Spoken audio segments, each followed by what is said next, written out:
Hi guys, still here at Auto Culture. Siyempre kasama pa rin Brian ko na. And guys, ito, nandito tayo sa Banayad Festival mga ka-auto. Siyempre, pakilala natin. Ayan mga ka-auto, siyempre. Kasama natin ang, ito isang YouTuber, content creator ng Banayad Adventure mga ka-auto, Sir Eman Villaverde. Yo, good afternoon everyone, and welcome to Banayad Fest 2024. Yun, boss, siyempre, ito medyo muntingan tayo maging gate crasher dito. Sir Eman, very thankful lang Auto Culture na bigyan mo ng konting oras para ma-interview kayo. Boss, very curious mo ng mga ka-auto natin, paano ba nagsimula si Banayad Adventure or Banayad Festival?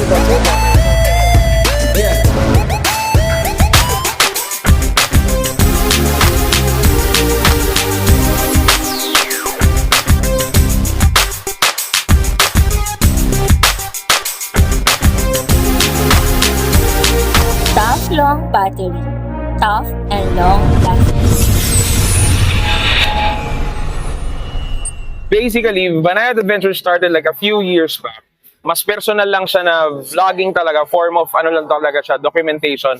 Until nag-progress siya into nagre-relief na rin kami. Kasi ito na, Banayad Festival na. This is our second year. This is the 2024 Banayad Fest event natin. So talagang yung relief, nag-ano kayo ng mga relief, so talagang ginagawa niyo na talaga? Yes, ginagawa talaga namin. So the whole lifestyle is actually pinamumuhay talaga namin. And kaya siya Banayad din is you can actually go overlanding and off-roading without having to set up your rigs too much. That can also be your daily driver. So same sa mga setup din namin dito. Hindi masyadong hardcore, pero saktong-sakto siya pang trail at pang overlanding, especially with your family. Yung, ito, Boss Eman, ako curious ako, boss. Ito, personal question.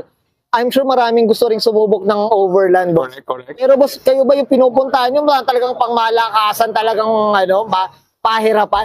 Minsan actually.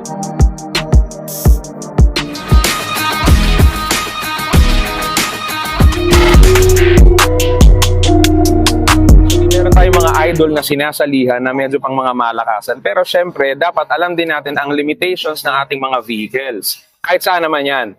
So yun, meron din kami mga lakad under South Overlanding Crew PH and Banayad Adventure Team.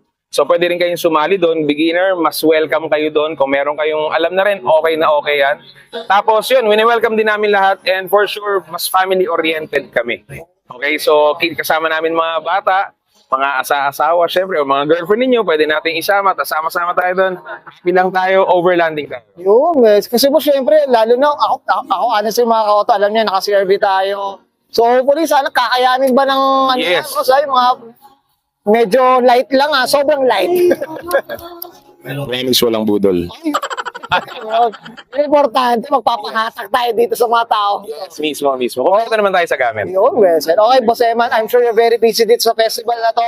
Boss, promote tayo ng mga upcoming events at social media platforms Ang natin. events boss. namin, pwede namin i-post. pinopost natin yan sa Banayad Adventures natin na page. And if you want to join nga, please do check out Banayad Adventure Team groups in Facebook. So meron din tayong Instagram and TikTok, pero hindi tayo sumasayaw doon Oh, yun. So Banayad Adventures TikTok, Banayad Adventures on Facebook, and Banayad Adventures on Instagram and YouTube.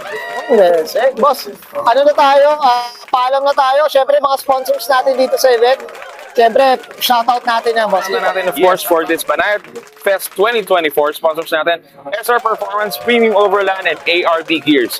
Maraming salamat sa inyo, and please do check out our next adventure. Yun, yes, okay, sanay na sanay si Boss Eman Boss Eman, okay na po? Okay, so Brian. Thank you. Okay, so Brian ko na and Sir Eman Villaverde. Siyempre, sino pa ba? Si Mr. Banayad Adventure mga koto, and this is Auto Culture.